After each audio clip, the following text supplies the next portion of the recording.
네, 전해드린 대로 윤석열 대통령 당선인의 최측근인 한동훈 법무부 장관 후보자에 대한 인사청문회가 시작부터 진통을 겪었습니다. 문재인 대통령은 오늘 임기 마지막 날 퇴임 소회를 밝혔는데요. 정치가 있는 저녁 정가는 오늘은 배종호 세한대 교수와 함께 얘기 나누겠습니다. 자, 어서 오십시오. 네, 안녕하세요. 네, 자, 예상은 했습니다만 오늘 한동훈 후보자 인사청문회 시작부터 공방이 뜨거웠죠. 네, 특히 이제 그렇습니다. 모두 발언을 놓고 이제 설전이 좀 이어졌는데요. 관련 녹취 먼저 들어보겠습니다. 최근 소위 검수완박 법안이 국회를 통과하여 시행을 앞두고 있어서 국민적 우려가 큰 상황입니다. 이 법안은 부패한 정치인과 공직자의 처벌을 어렵게 하고 그 과정에서 국민이 보게 될 피해가 너무나 명확합니다. 지금 후보자께서 인사말에 검수완박이라는 용어를 굳이 쓰신 거는 싸우겠다는 거죠. 제가 인사청문회를 여러 번 해봤습니다. 인사청문회 인사말에서 한판 붙을래 이런 식으로 했던 후보자는 처음입니다. 검수완박이 아니라고 여러분들이 아무리 이 자리에서 외쳐도 아닌 게 아니잖아요. 예? 검수완박이 아니라고 여러분들이 아무리 외쳐도 국민들이 그 말 들어줍니까? 안 들어주잖아요. 네, 지금 뭐 들어보면 이제 험악한 말도 좀 오가고 그랬는데요. 그렇습니다. 네, 검찰 수사권 분리, 자, 이 법을 놓고 일단 논쟁이 시작된 거죠? 그렇습니다. 정확하게 얘기하면 이제 한동훈 법무장관 후보자의 청문회는 청문회 열리기 전부터 파행이 시작이 됐습니다. 당초 이제 4일로 하기로 했지만은 뭐 여러 가지 자료 제출 문제 가지고 이제 9일로 연기가 돼서 오늘 열렸는데 말씀하신 대로 인사말에서 검수완박이라는 표현을 썼어요. 네. 후보자 입장에서 당초에 이건 명분 없는 야반 도주다라고 이제 이 폄훼를 했기 때문에 이 문제와 관련해서 실제로는 이제 검수완박이 아닌데 왜 검수완박이라는 표현을 쓰느냐? 방금 인터뷰에서 봤지만 이건 한번 이제 국회의원들하고 한번 붙어보자는 것 아니냐라면서 강력하게 발언 철회 그리고 사과를 요구를 했거든요. 그러면서 이제 자료 제출 부실 문제하고 맞물려 가지고 오전 청문회는 열리지가 사실상 못했어요. 그러니까 한동훈 후보자를 놔두고 여야 의원들이 계속해서 뭐 정의하고 하면서 120분 동안 한동훈 후보자는 한마디도 안 하는 그런 진풍경이 벌어졌고 그다음 이제 오후에 다시 이제 열렸는데 오후에는 이제 조국 전 법무장관을 소환을 해가지고 당시에 반부패 강력 부장하면서 수사를 주도했기 때문에 내로남불 아니냐라는 부분 그리고 당시에 또 단톡방을 만들어서 기획 단톡방 해가지고 기획 수사한 거 아니냐라는 이제 논리로 계속해서 공방을 펼치면서 오전 오후 내내 사실상 난항 파행이 계속되는 그런 청문회였습니다. 네, 지금 말씀하셨듯이 뭐 하루 하는 인사청문회인데 오전 2시간 동안 이제 후보자 본인은 뭐 말도 못하고 여야 의원끼리 이제 계속 그렇습니다. 설전이 좀 이어졌습니다. 자, 왜 그랬는지 관련 녹취도 들어보겠습니다. 그런데 문제는 관련된 자료를 제출해주지 않고 있다는 겁니다. 대신 보소를 남발하고 그리고 언론과 시민의 문제 제기를 차단하기에 바쁩니다. 우리 민주당 위원들께서 후보자에게 요구한 자료는 대부분 이와 관계없고 제출이 불가한 황당한 자료 요구도 상당합니다. 오늘 이 자리에는 바로 인사청문위원으로 참석하는 것이 대단히 부적절한 분이고 이 의원은 통칭 채널A 사건, 진실로는 권한유착 사건이죠. 이 사건을 사실상 만들고 관련 가짜뉴스를 무차별적으로 무분별하게 유포했습니다. 한동훈 후보자와 저와 직접 원피고관으로 만난다거나 뭐 검사와 피고인으로 만난 적이 없어요. 명백히 검언 유착 사건과 권언 유착 사건을 좀 구분해서 이해하고 발언하시기를 권합니다. 매번 틀리십니다. 네, 결국 민주당은 이제 자료 제출 문제를 두고 국민의힘은 이제 최강욱 의원의 이제 제척, 이 인사청문회에서 좀 배제할 것을 요구하면서 자, 이 여야 간의 이제 줄다리기가 이어졌는데 어떻게 보셨습니까? 뭐 일종의 맞불 작전이 정말 좀 볼썽사나운 그런 모습을 만든 것이다 이렇게 해석할 수밖에 없습니다. 지금 이제 국민의힘의 조수진 의원이 민주당의 최강욱 의원을 겨냥을 해서 인사청문위원 자격이 없다라고 주장을 했어요. 그러면서 이제 배제를 요구를 했죠. 근거는 지금 현재 이 최강욱 민주당 의원이 채널A 이 사건 관련해서 여러 가지 발언을 했는데 이것과 관련해서 지금 명예훼손 혐의로 기소가 돼가지고 재판이 진행 중이기 때문에 이해 당사자다. 따라서 공정하게 청문회를 진행을 할 수 없다. 라면서 이제 조수진 의원이 재척을 요구를 했고요. 지금 화면에 그 관련 인사청문회법 조항도 지금 나오고 있습니다. 네, 인사청문회법 그 조항 이제 17조인데요. 조수진 의원 같은 경우는 이제 이 손 패널까지 준비해 가지고 보이면서 이렇게 주장을 했습니다. 여기에 대해서 최강욱 의원은 아니다. 나는 한동훈 후보자와 검사와 피의자로 만난 사실조차 없다. 따라서 직접적인 이해관계가 충돌하지 않기 때문에 해당 청문회법에 저촉이 되지 않는다라고 주장을 했고요. 그다음에 또 김용민 민주당 의원 같은 경우는 그러면 이제 한동훈 후보자가 지금 이제 여야가 합의를 했지 않습니까? 네. 기소 분리 관련 법안을. 그런데 이제 한동훈 후보자의 발언에 의해서 합의를 번복을 했지 않습니까? 그러면 당시에 의총 추인을 다 했단 말이에요. 국민의힘 소속 의원들이. 그렇다면은 여기에는 국민의힘 소속 의원들도 다 이해 당사자니까 다 재책 사유다. 네. 또 이렇게 맞불을 놨고 또 민영배 의원 같은 경우는 한동훈 지금 법무장관 후보자도 현재 피의자다. 그리고 또 여러 건 고발이 돼 있다. 라면서 이제 서로 계속해서 상대방을 공격을 하는 이제 그런 모습을 보였는데 결국 이제 박강원 법사위원장이 최종적으로 정리를 했어요. 어떻게 정리를 했느냐? 현재 이제 재척을 의결하려면은 위원회에서 다수가 이건 이제 재척 사유다라고 인정을 해야 되는데 다수가 반대하기 때문에 이거는 이제 재척 사유에 해당되지 않고 의결하지 않으면 안 된다라고 해서 다시 이제 오후에 속기가 된 것입니다. 네, 뭐 다수가 이제 민주당이니까요. 그렇습니다. 현실적으로 뭐 재척될 가능성은 뭐 거의 없는 거죠, 사실. 그렇습니다. 네. 자, 한동훈 후보자의 이제 관련 의혹이 사실 뭐 여러 가지가 이제 제기된 게 있었는데 대표적으로 그 자녀 딸의 입시용 스펙 관련 의혹, 그리고 뭐 부동산 관련 의혹, 뭐 이 위장 전입 의혹, 배우자의 위장 전입 의혹 등등이 있었습니다. 자, 이런 문제가 오늘 좀 인사청문회에서 조목조목 그 제기가 되고 또 본인은 잘 소명을 했는지 모르겠네요. 어떻게 진행됐습니까? 뭐 지금 이제 자녀 스펙 쌓기 관련해서는 계속해서 의혹이 증폭되고 있는 그런 상황이기 때문에 네. 본인은 나름대로 해명을 했지만은 쉽게 그 의혹이 가라앉을 것 같지는 않고요. 예. 지금 이제 문제가 되고 있는 것이 이제 딸이 고등학생 신분인데 지금 논문을 6개를 영어 논문으로 썼다는 거 아니겠습니까? 더구나 이제 단독 저자 논문이라 그래요. 그리고 이제 문제는 이 논문이 굉장히 주제가 전문적인 거예요. 예를 들면 뭐 반독점법, 국가채무, 코로나19, 뭐 분쟁 지역의 교육 의료 개혁. 그래서 이걸 어떻게 혼자 쓸 수 있느냐? 그것도 2달 만에. 여기에 대해서 지금 한동훈 후보자 같은 경우는 논문 수준이라기보다는 2, 3페이지짜리 또는 많아봐야 6페이지짜리다라고 얘기를 했고 이 과정에서 지금 대필 작가 논란도 나오고 있거든요. 이 부분에 대해서는 대필 작가는 내가 대필해 줬다. 이렇게 주장을 하고 있지만 한동훈 후보자는 이 사람 자체를 알지 못한다. 다만 온라인 튜터, 그러니까 가정교사라고 표현할 수가 있겠죠. 네. 이런 온라인 튜터 도움을 받아서 학습 과정을 진행한 적은 있다라고 밝혔고요. 그리고 이제 출판 활동도 좀 문제가 되고 있습니다. 고등학생 신분인데 지금 10권을 전자 출판했다는 거 아니겠습니까? 그리고 주제도 뭐 기하학이라든지 또는 뭐 기초 미적분학이라든지 굉장히 전문적인 겁니다. 그래서 이것도 과연 부모의 도움 없이 외부인의 조력 없이 독자적으로 가능했느냐라는 이제 의혹이 계속 제기가 되고 있고요. 부동산 관련해서는 역시 가장 좀 문제가 되는 것이 제가 볼 때는 전세금을 43% 인상을 했거든요. 본인의 이제 삼풍백화점. 그런데 타워팰리스에 살고 있는 자신의 전세와 관련해서는 5%. 그러니까 43% 인상하면 주택임대차 보호법 위반 아니겠습니까? 이것과 관련해서 이제 본인은 임차인의 의사에 따라서 계약을 했다라고 주장을 하는데 일반인의 상식으로 볼 때는 왜 이렇게 터무니없이 많이 올려주면서까지 계약을 했을까라는 의문이 나오고 있고 여기에 대해서 지금 민주당은 김상조 청와대 정책실장 얘기를 들고 있어요. 김상조 청와대 정책실장 같은 경우는 임대차 보호법이 시행되기 이틀 전에 14% 인상을 했는데 이게 문제가 돼서 자리에서 물러났지 않습니까? 네. 따라서 이제 한동훈 후보자도 공직자로서 자격이 없다라면서 지금 공격을 하고 있는 상황입니다. 네.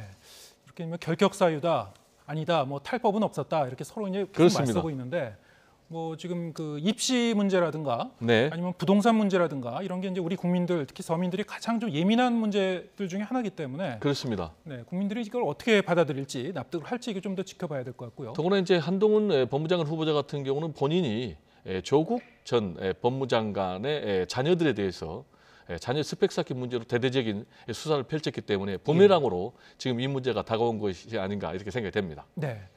자, 이런 가운데 이제 내일 새 정부가 출범하는데 제대로 이제 내각 구성을 못 하고 이제 말하자면 이제 개문발차라고도 하죠. 그렇습니다. 예, 반쪽 내각으로 이제 출범할 것 같습니다.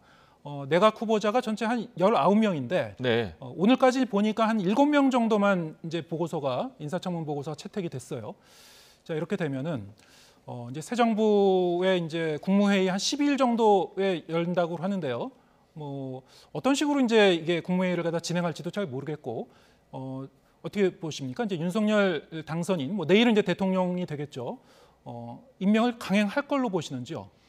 일단 윤석열 대통령 당선인은 임명 강행 입장을 확실하게 밝히고 있습니다. 네. 만약에 국무총리를 국회에서 임명 동의 안 해주면 국무총리 없이 가겠다. 네. 그리고 장관이 없다면은 차관 중심으로 가겠다. 실제로 또 오늘 전 차관에 대해서 인사를 단행을 했지 않습니까? 예. 그렇기 때문에 제가 볼 때는 이제 임명을 강행하는 쪽으로 갈 것 같고요.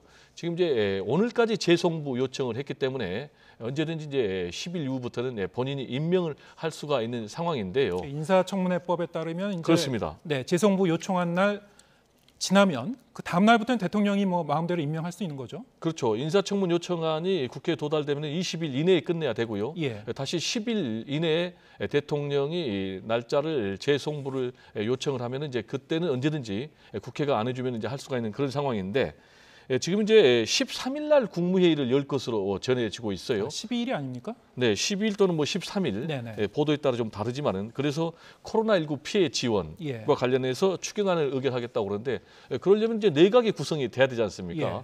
그런데 이제 국무총리 후보자 1명 그리고 또 장관 후보자면 18명인데 일단 헌법에 따르면은 15명 이상이 돼야지 국무회의가 의결할 수가 있거든요. 예. 그래서 이제 본인 입장에서는 임명할 수밖에 없을 것 같고요. 국무회의를 하려면은 예. 그럼 이제 어떻게 하느냐? 김부겸 현 국무총리가 추경호 부총리를 제청을 하면 추경호 부총리가 임명을 받아서 네. 국무총리 권한 대행으로 나머지 이제 장관 후보자들을 제청해서 임명하는 그런 이제 수순을 밟을 것 같고요. 그러면 뭐 누구를 할 거냐? 일단 윤석열 대통령 당선인은 정호영 보건복지부 장관 후보자도 임명하겠다. 라는 이제 그런 입장을 보이고 있기 때문에 만약에 정호영 후보자까지 임명할 경우에 과연 국민 여론이 수용을 할 것인지라는 부분 그리고 어찌 됐든 간에 임명을 강행한다면은 지금 대치 전국이 더 강대강으로 치달을 수밖에 없는 그런 상황이 나오지 않을까 우려가 되고 있습니다. 네, 지금 화면에 나오는 그 후보자 중에서 장관 후보 5명, 뭐 민주당에서는 그렇습니다. 부적격이라고 결론을 내렸습니다만 대통령은 뭐 임명 강행할 수 있기 때문에 하지만 그렇습니다. 지금 7명 보고서가 채택된 장관에 5명을 더해도 12명이란 말이죠. 그렇습니다. 그러면 15명을 채우려면 그 문재인 정부의 장관이 일부 참석해야지 뭐 추경안도 처리할 수 있고 그런 거겠네요. 그래서 이제 신구 정권이 불편한 동거를 해야 되는 네. 그런 상황이 온다라고 얘기를 하고 있고요. 지금 이제 비정치인 출신들로 해도 14명이니까 1명 정도는 민주당 정치인 출신의 장관이 와야 된다라는 네. 이제 그런 계산도 나오고 있어서 앞으로 어떻게 지명이 될지 좀 지켜봐야 되겠습니다. 네. 자, 이제 오늘하고 내일 한국 정치사의 이제 한 챕터가 이제 닫히고 이제 다른 새로운 챕터가 이제 열리는 그런 순간이죠. 그렇습니다. 청와대 시대가 막을 내리고 이제 용산 시대가 새롭게 막이 그렇습니다. 오르는 네. 겁니다. 자, 윤석열 대통령 취임식이 내일 이제 열리는데요. 0시에 이제 보신각 타종 행사로 시작한다고 하는데 일정을 이제 보시면은 뭐 눈에 띄는 뭐 특징이나 이런 게 좀 있습니까? 말씀하신 대로 이제 보신각 타종 행사가 0시에 시작이 되는데 동시에 윤석열 대통령 당선인은 이제 0시가 네. 되면 대통령이 되겠죠. 그렇죠. 군 통수권자로서 국가 원수로서 대통령의 법적 권한 역할을 이제 공식으로 넘겨받는데 용산 대통령실의 지하 벙커에서 군 통수권자로서 합동참모본부에 보고를 받는 것으로 업무를 시작을 합니다. 역시 이제 가장 중요한 것은 11시에 취임식 행사겠죠. 예. 이 취임식 행사는 크게 3가지 컨셉으로 이루어진다고 합니다. 하나는 이제 국민 소통, 두 번째는 이제 국민 통합, 그리고 세 번째는 민간 주도의 경제 성장. 그래서 이제 국민 소통과 관련해서는 역대 대통령 취임식과 좀 다른데요. 국회에서 열리지 않습니까? 그러면 차량이 이제 국회 경내에 진입하면 네. 거기서부터 단상까지 걸어간다는 거예요. 네. 한 180m 정도 된다고 합니다. 이전에는 이제 이 취임식 극장에서 새 대통령이 차를 타고 갔는데 차를 타고 단상 차를 타고, 옆에까지 예, 갔습니다. 근처까지 갔었던 거죠. 그렇습니다. 단상. 그런데 180m를 걸어서 가니까 네. 거기에 참석한 이제 시민들하고 악수도 하고 또 셀카도 찍는, 그래서 이제 소통하는 대통령의 모습을 만들겠다. 그리고 또 취임식 행사 끝나고도 또 역시 걸어서 국회 입구까지 가니까 역시 이제 그때도 또 소통, 악수하고 셀카 찍겠죠. 그리고 또 단상에 올라가지 않고요. 그러니까 이제 본인이 취임식 선설해야 되지 않습니까? 예. 그리고 또 취임 식사를 해야 되지 않습니까? 이것과 관련해서도 본인이 밑에 단상 밑에 별도의 돌출 무대에서 한다고 합니다. 그리고 이제 국민 통합과 관련해서는 호남의 여아 그리고 영남의 또 남아 두 이 남녀 어린이들이 꽃다발 증정해서 동서상징을 좀 나타내고요. 그리고 또 윤석열 대통령 당선인 그리고 또 김건희 여사하고 함께 국민 희망 대표 20명이 함께 손잡고 단상에 올라가서 국민 통합을 좀 강조를 한다고 그리고요. 그리고 전체 이제 4만 석 정도가 되는데 네. 2만 4천 석이 국민 초청석, 예. 그리고 장애인석이 300석이 마련이 돼 있다고 합니다. 그리고 이제 민간주도 경제 성장을 의미하는 차원에서 5대 그룹 총수가 참석을 하고요. 그리고 또 초청 만찬에도 참석한 것은 처음이라고 합니다. 그리고 또 스타트업 대표들도 대거 참석을 합니다. 그런데 역대 대통령 취임식과 좀 달라진 점은 첫 번째로 이제 카퍼레이드가 없다라는 것, 그리고 유명 연예인이 없다고 합니다. 그리고 당연한 얘기겠지만 이제 청와대 시대가 끝나니까 처음으로 용산 대통령 집무실 시대가 열리는 것이 이제 과거와는 좀 다른 모습이 되겠습니다. 네. 자, 이제 이 용산 집무실 이제 시대가 열리는데 네. 사실 워낙 단기간에 이전을 하다 보니까 여러 가지 좀 걱정이 많았죠. 그렇습니다. 네. 어떻습니까? 뭐 내일부터 일단 임시 집무실을 설치해 놓고 취임식을 하자마자 이제 거기서 이제 집무를 한다고 그러는데요. 업무에 차질은 없을지. 업무의 차질은 없어야 되겠죠. 그러나 네. 이제 우려되는 지점도 좀 몇 가지가 있죠. 첫 번째가 서초동 사저에서 용산 대통령 집무실을 출퇴근해야 되지 않습니까? 예. 그런데 출퇴근할 때마다 발생하는 문제가 경호 문제, 그리고 교통 통제에 따른 시민들의 불편 문제가 있을 수밖에 없고요. 그럼 이게 언제까지 되느냐? 지금 이제 외교장관 공간을 사저로 쓰겠다는 거 아니겠습니까? 네. 이게 이제 리모델링을 하면 이제 대략 한 30일에서 40일 정도 걸린다고 하니까 앞으로 30일에서 40일 정도는 교통 통제가 불가피해 보이고요.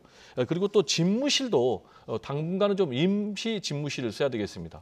주 집무실은 이제 2층에 마련이 돼 있고요. 예. 지금 임시 집무실은 5층에 마련이 돼 있는데 네. 바이든 대통령하고 21일 날 한미 정상회담이 마련이 돼 있는데 이때도 5층에 임시 집무실에서 사용을 한다고 그러고요. 네. 그리고 또 우려되는 것이 청와대의 지하 벙커 기능을 용산으로 이전을 하는데 예. 과연 차질이 없겠느냐라는 이제 그런 우려가 제기되고 있는데 이것과 관련해서는 당선인 측에서는 차질 없이 다 이전을 마쳤다 이렇게 밝히고 있습니다. 예, 알겠습니다. 자, 그런가 하면 오늘 문재인 대통령이 이제 지난 5년간의 임기를 이제 마무리하는 날이기도 했는데요. 퇴임 연설을 통해서 그동안의 소회를 전했습니다. 마지막 연설 들어보시겠습니다. 존경하는 국민 여러분, 대통령으로서 무거운 짐을 내려놓습니다. 저는 이제 평범한 시민의 삶으로 돌아가 국민 모두의 행복을 기원하며 성공하는 대한민국의 역사를 응원하겠습니다. 국민의 마음을 하나로 모으는 것이 무엇보다 중요합니다. 선거 과정에서 더욱 깊어진 갈등의 골을 메우며 국민 통합의 길로 나아갈 때 대한민국은 진정한 성공의 길로 더욱 힘차게 전진할 것입니다. 네, 오전에는 저렇게 이제 퇴임 연설을 했고 저녁에는 이제 청와대 앞 그 분수대 앞에서 이제 많은 그 지지자들이 모인 가운데 이제 환송 행사도 열렸죠. 자, 이 문재인 대통령 본인은 이제 평범한 시민의 삶으로 돌아가겠다, 잊혀진 삶을 살고 싶다고 했는데 어떻게 보시는지요? 앞으로 본인의 이런 그 소망이 좀 그 실현이 될지. 일단 본인의 그런 희망이요 실현이 됐으면 좋겠습니다. 예. 역대 대통령들이 대체로 좀 불행한 그런 전철을 밟아왔지 않습니까? 예. 그래서 문재인 대통령은 퇴임 이후에 좀 성공한 대통령으로서 예우를 받았으면 앞으로 그런 것이 또 윤석열 대통령 당선인, 현재는 또 당선이 되겠지만 당선인까지 좀 이어지는 그런 이제 아름다운 역사로 계속해서 전승이 됐으면 하는 이제 그런 바람이고요. 일단 문재인 대통령은 오늘 퇴임사를 통해서 성공이라는 단어를 11번 썼어요. 11번 썼습니다. 네, 그렇습니다. 그러면서 이제 굉장히 이 성공의 방점을 찍는 그런 이제 평가를 내렸습니다. 구체적인 근거로는 이제 코로나19 위반 방역에 대한 성공, 예. 그리고 한반도 평화 프로세스, 그리고 또 검찰 개혁 등 권력기관 개혁, 그리고 또 선진국 진입 이런 것들에 대해서 이제 굉장히 성공한 대통령으로서의 평가를 내렸고 국민의힘에서는 자화자찬이다, 국민만 분열시켜놨다 이렇게 또 공격을 하고 있습니다.